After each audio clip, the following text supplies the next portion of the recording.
All right, here we go. Today is going to be a very challenging day. We had a really good day yesterday.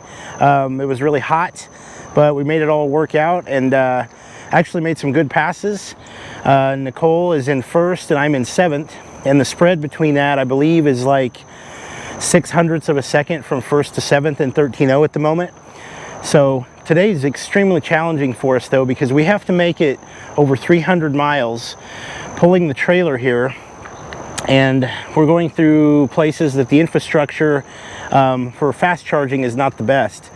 So we have to watch our range, we have to watch our speed, and we can load shed, we can drop the speed, and if any of these chargers aren't functioning, then we could have an extreme situation there to where we have to pull out plan B. But I don't think it's going to come to that, but we'll document it along the way here. You can see at our hotel we've got the charger, we're getting topped up. We're going to get all the way full, head to the next checkpoint, and then we'll reevaluate there and keep going. So co-pilot Dave's ready to go. I think we're going to give this a shot today and see if we can make it to Texas.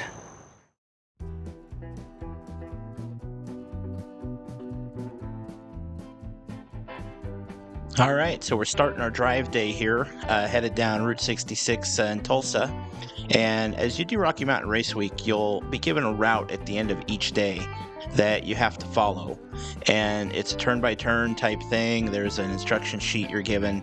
And anytime you break this route, you have to get back on the route right where you came off. So you'll see that here in a little bit when we have to start charging the car. We'll have to break the route. We'll have to get back on.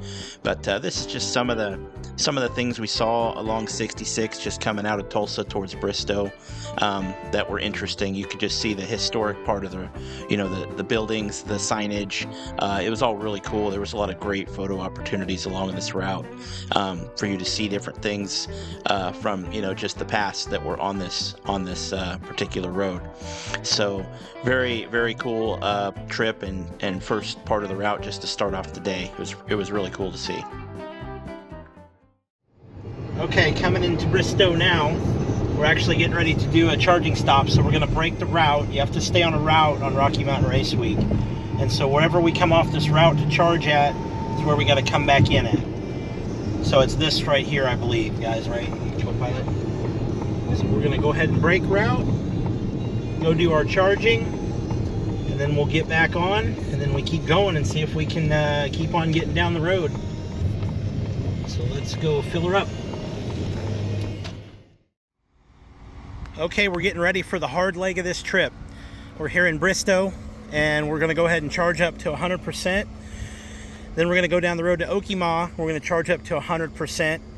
And then from Okemah, there's nothing to Durant. So the reason we're doing 100 times 2 is because if we can't make Durant, if the charger is down in Durant, we have to be able to try to get to Denison, Texas from here, which is a stretch. So this is kind of the fail-safe if your other charger is down. And that's one of the things you're just going to run into when you're traveling like this. And like here, we've already got one charger there that doesn't work when we pulled up. So now we're on this second one, which does work. So, but if you have no chargers, you're kind of stuck. So far, so good. All right, here we go. Heading back on route for the big push into Texas. We'll hope that our chargers are going to work along the way.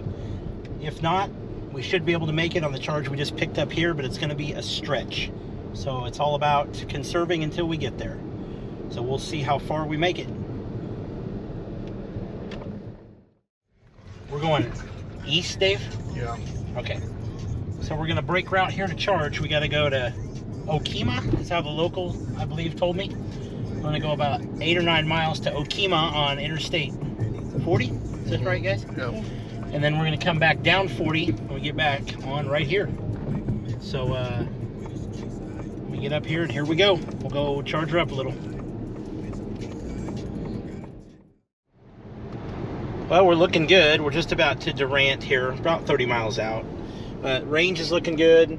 Probably got a little bit over ambitious with charge stops, but you just don't know when you come to the next one. We should show up in Durant and catch a charge there, and then that'll get us no problem into Texas and on to the next race.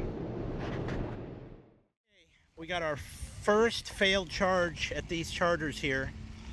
we're gonna have to move on. This is what we planned for. That's why we got extra range in the car. So off we go. We're here at Denison, Texas at the supercharger site. This was our alternate because Francis Energy site let us down. So we had to detour about a mile, but we're up and running. Nice speeds, off we go. Okay, this is the last charging stop of the day here at Buc-ee's. The place is huge, unbelievably huge.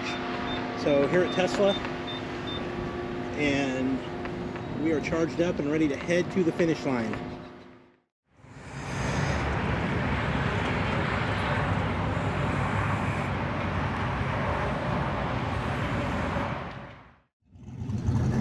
Here we go on day 2, race week here at Ennis, Texas. We made it. We did have to fall back on our backup charger in Denison, Texas, because the one in Durant, Oklahoma did not work. So we've got backups on backups for most of these sites to get us where we need to be, but sometimes it's not always enough.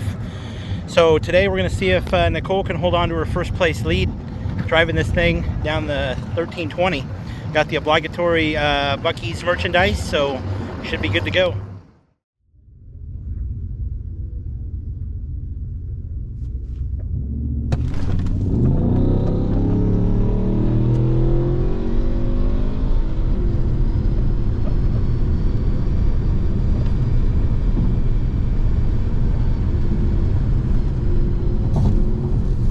How about 1296 with a 6, that Mach-E?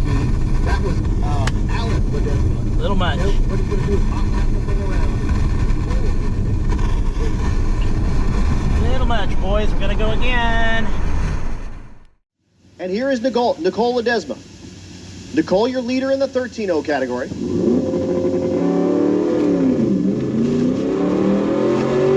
Mr. Cole Evans, as I live and breathe, did not say hi to me the other day. So Nicole on the brakes, looking for that 13.0. 1293 is too quick. 1368 in the right lane. Help yourself to any.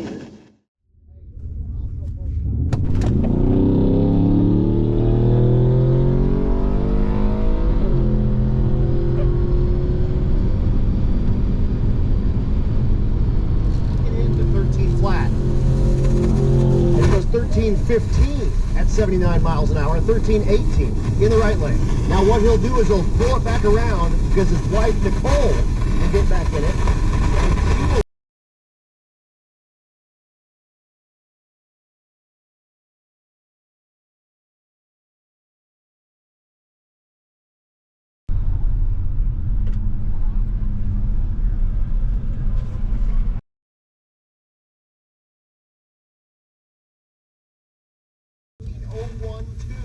At Tulsa with the Mustang Mach-E.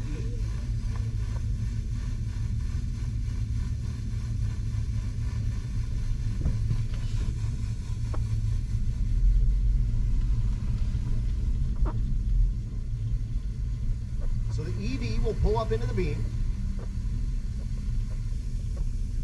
And she will look to put the thing on the 13.0 number.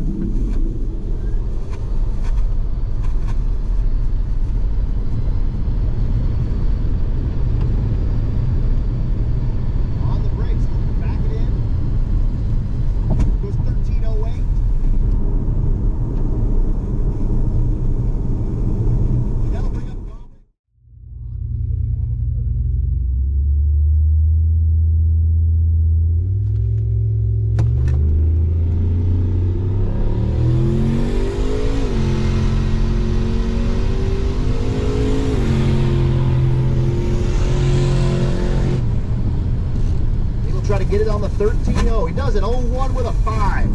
Good job. 1217 in the right lane. Very nice. He'll spin it back around. Their pass. Nicole Ledesma, the leader in the 13.0 category. Eddie Wilson.